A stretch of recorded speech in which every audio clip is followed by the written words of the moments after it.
help us to see you more clearly, to love you more dearly, to follow you more nearly, day by day. Amen. Please be seated.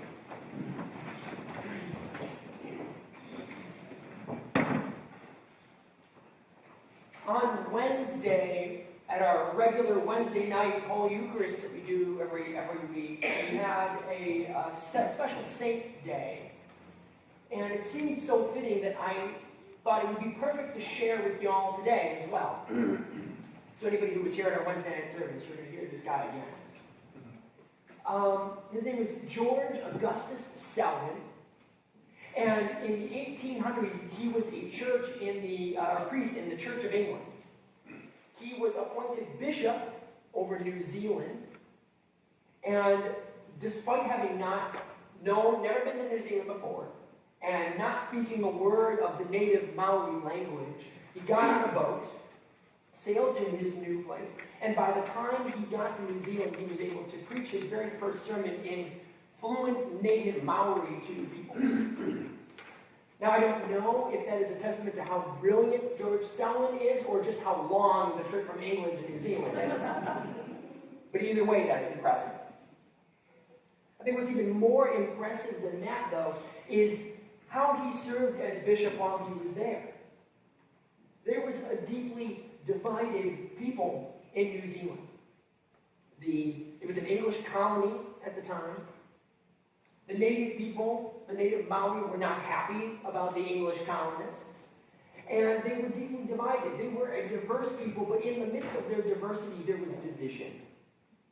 And Bishop Selwyn had a choice before him, and he had to decide, do I respond to one group with more compassion than the other? Do I be more forgiving to one group than the other? Do I love one group more than the other? It sounds really obvious to us, I hope, that of course you don't. You're compassionate to both and loving and forgiving of both. But this is a serious, real choice he had to make among people who would eventually go to war. And all during the war, they fought with each other. He was a pastor to both sides and beloved by both sides. It's a great testament to George Selwyn that both combatants in this war against each other saw him as someone they could trust and love him. It strikes me as particularly fitting because of the situation we find ourselves in. Because it's now the season of Easter.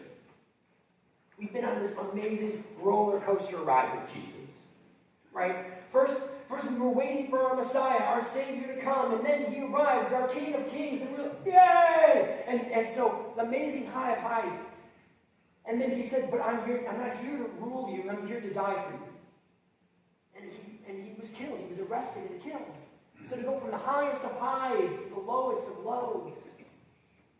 And then just in our deepest and darkest despair, what happened? Jesus came back from the dead.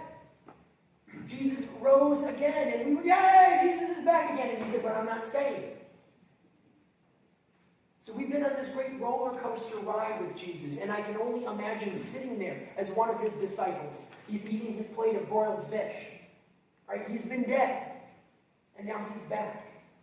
And he's promised to have broken sin and death forever for them. And he's sitting there eating his fish. And how long it took one of the disciples to finally break and say, Jesus, so now what?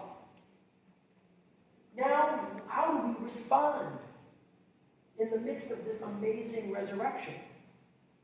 And that's what's before all of us here this season of Easter, is we've been through Easter, and now we get to decide, how are we going to respond in the face of Jesus, in the face of the resurrected Jesus? How are we going to live our lives?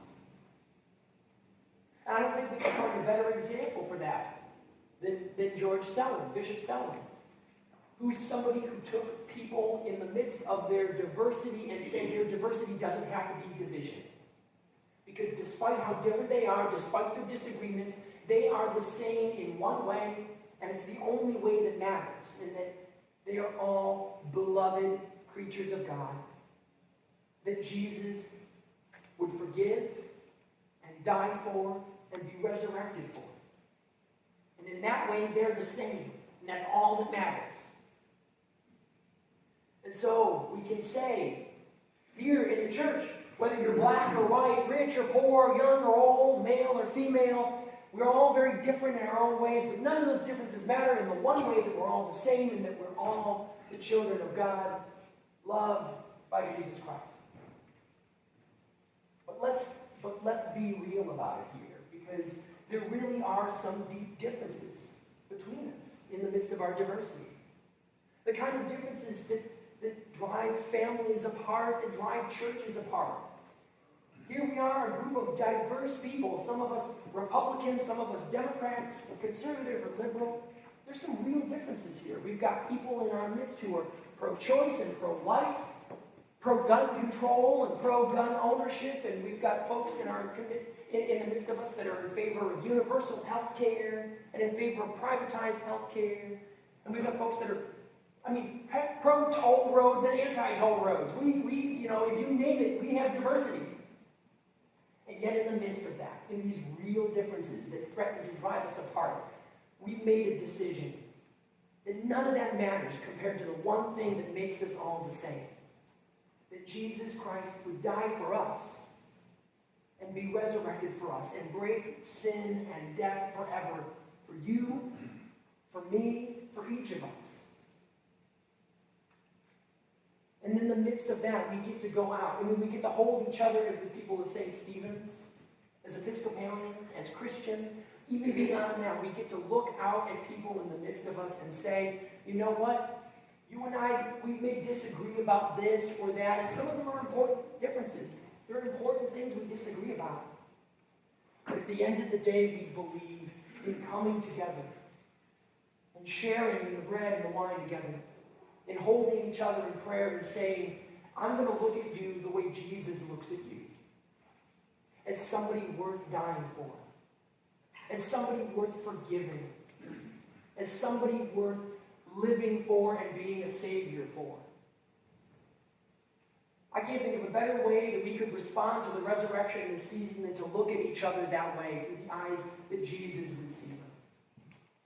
If we do that, then we are being people following in the footsteps of George Selwyn, following in the footsteps of all the disciples that sat around Jesus at the resurrection, learning from a Jesus Christ that loved us so much that he would die and rise again for us.